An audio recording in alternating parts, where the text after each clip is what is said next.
What if the most important moment of your life is happening right now, and you don't even see it?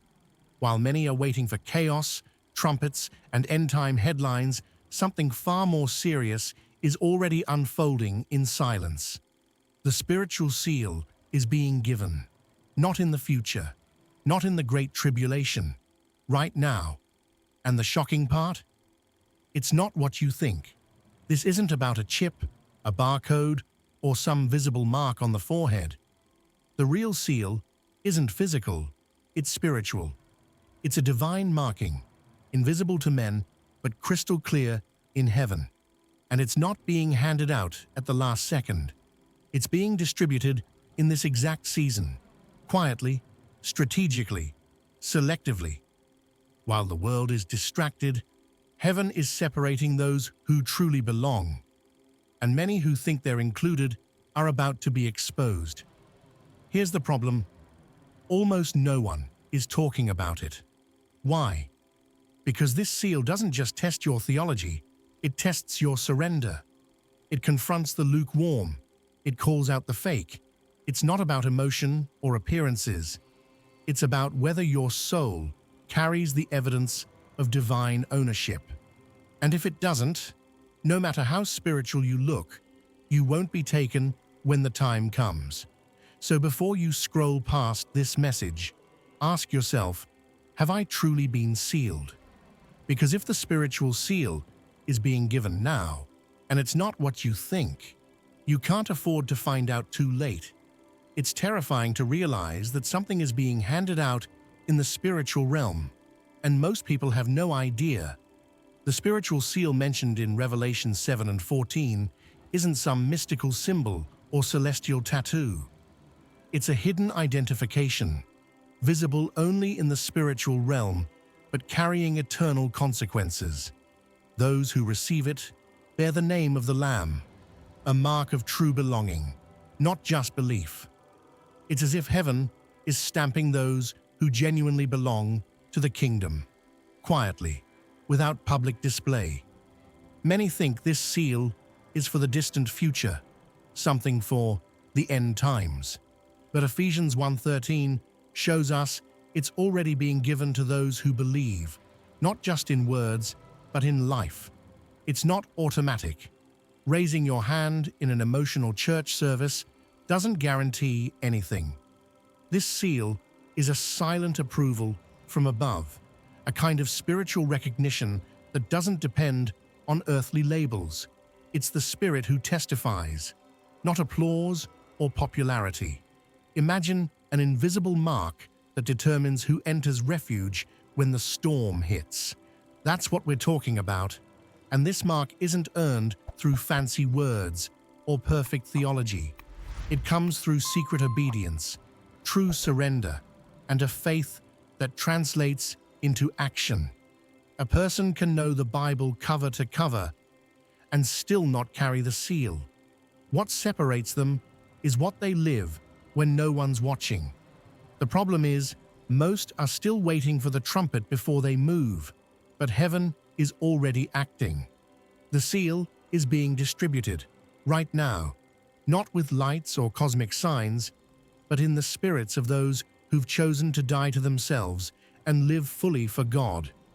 Which brings us to a much more uncomfortable question, because not everyone is being sealed, and the majority has no idea. Some believe that being loud for God is the same as being sealed by Him, but heaven sees deeper. The ones receiving the spiritual seal are not necessarily the preachers, influencers, or platform holders. They're often the ones who live quietly, behind the scenes, with clean hands and a surrendered heart. Obedient in the little things, faithful in silence, they walk in purity when no one's watching. It's not about being seen by people, but about being known by heaven. The lukewarm believer, the one who thinks they're fine just because they're not bad, is actually in the most dangerous position. Revelation 3 makes it clear they will be spat out. These are the ones who attend church, say all the right things, but live divided. Their faith hasn't cost them anything, and their hearts remain unbroken before God. No seal is given to those who live in spiritual neutrality. The sealing is for those who live surrendered, not just those who believe with their mouth. It requires invisible transformation, a kind of inner renovation only God can recognize. You can't fake this kind of change. It shows in your reactions, your relationships, your private choices. Think of it like spiritual DNA. Only those who've been reborn by the Spirit carry it. This is why many will be shocked in the final day. They thought they were in, simply because they believed or were active in ministry. But God is sealing hearts, not just hands. And right now, a quiet division is happening, which leads us to a sobering realization. The seal is not just about who claims to follow Jesus, it's about who truly belongs. Most people expect some loud, apocalyptic event to mark who belongs to God and who doesn't. But the truth is far quieter and far more personal. The sealing is already happening, and it's separating people not by force, but by fire. Those being sealed are going through things that can't be explained naturally. Sudden isolation, deep inner convictions, and an urge to leave what once felt safe. It's like heaven is drawing a quiet line, and few even notice. The sealed ones are starting to feel out of place in this world. Their friendships are shifting, their habits are changing. They're losing the desire for things they once loved and being misunderstood for it. Some are even being rejected or labeled as too radical by other Christians. But this is the beginning of the separation, and it's divine. It's a spiritual marking that begins before the judgment. Like in Exodus, when the blood on the doorposts marked God's people. No one else could see it, but the destroyer did. That same principle is unfolding now. The seal isn't flashy. It's spiritual discernment, painful refinement, and unseen obedience. And those being marked are starting to feel the cost. This is why you may feel distant from people you used to connect with. It's not just life changes, it's a spiritual divide. Heaven is preparing a people, not by popularity, but by purification. And the ones being sealed are already being called out. But what if you're not being separated at all? What if you're still blending in? One of the most dangerous spiritual assumptions is this: I'm good. I'm already in. But Jesus warned about this in Luke 13, where people will say, "Didn't we eat with you? Didn't we serve you?" And still hear the terrifying words, "I never knew you."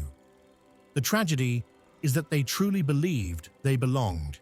They had the right language, the right community, maybe even the right theology.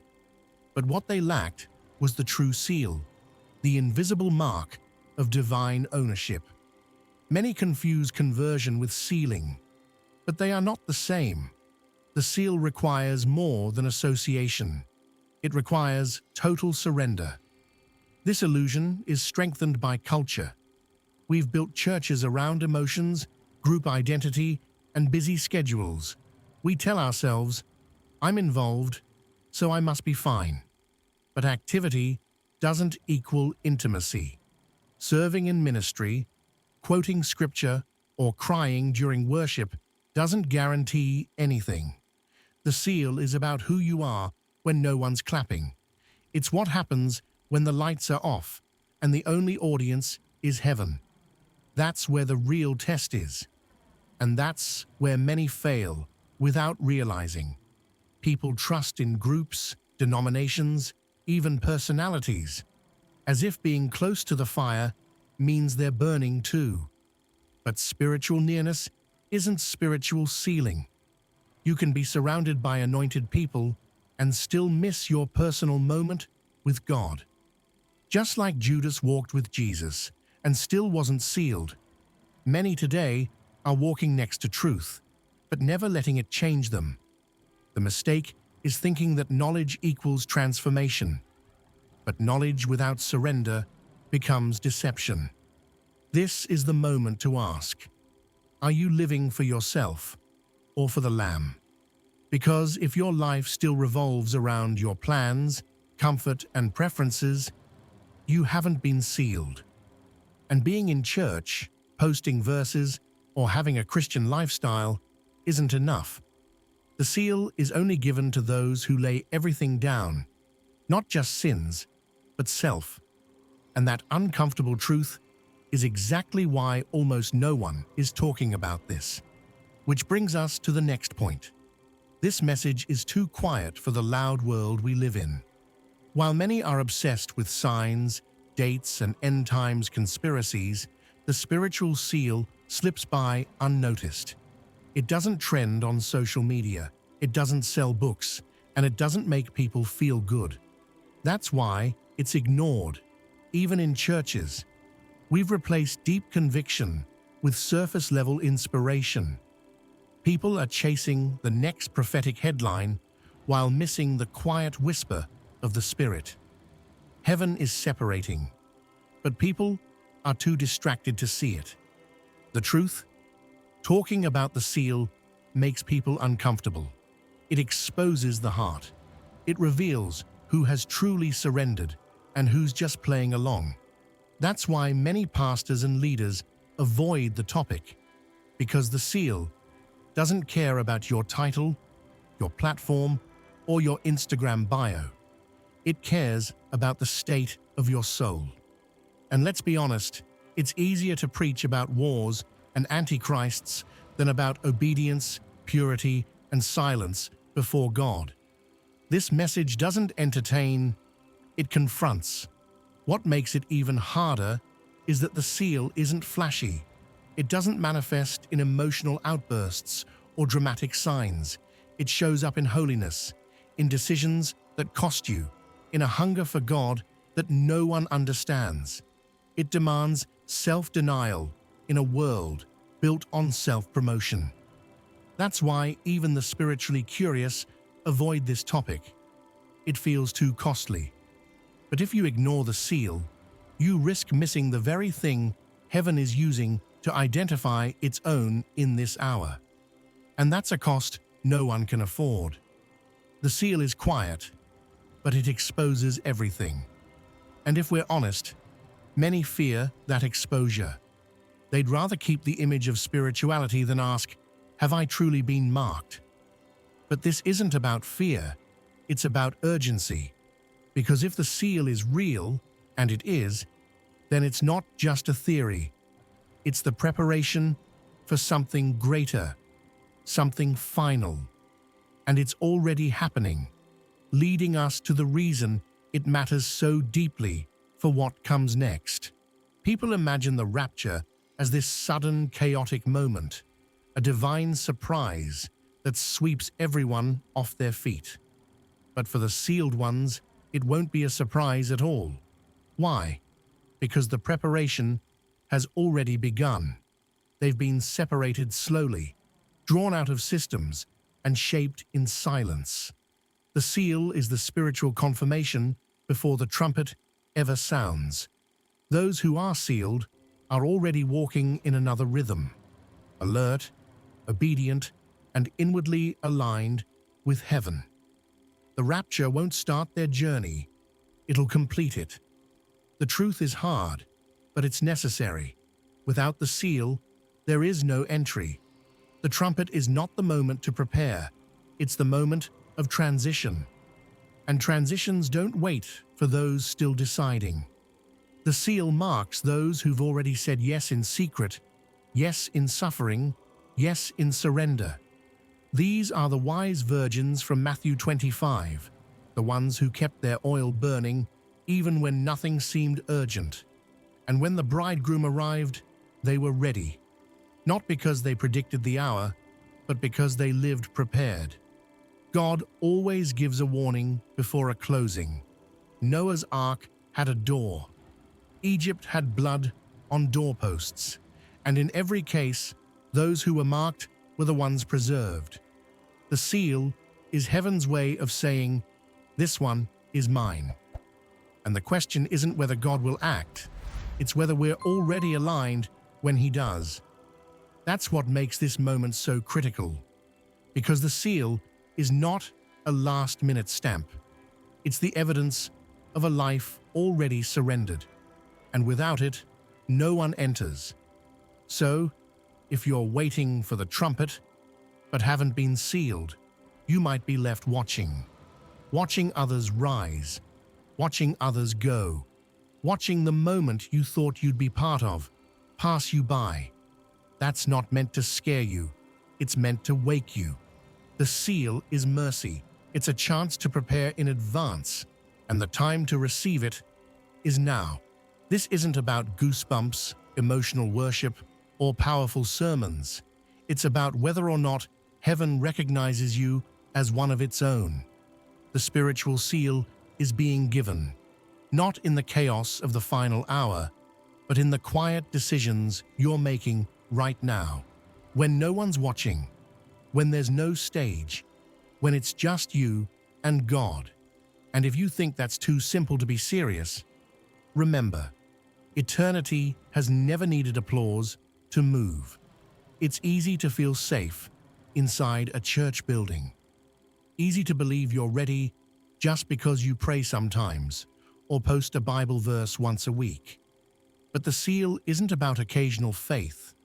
It's about consistent surrender. It's not about being perfect, but about being truly His. The ones being sealed are already being separated, already walking through fire, already saying no to things they used to love. Not out of religion, but out of love for the one they belong to. And the truth is, many who think they're safe won't be taken, not because God is cruel, but because they never let Him truly own them. They liked the idea of heaven, but they never gave heaven their heart. They played the part, but never passed the test. So now, with the seal being given in silence, the question becomes painfully urgent. Have you been marked?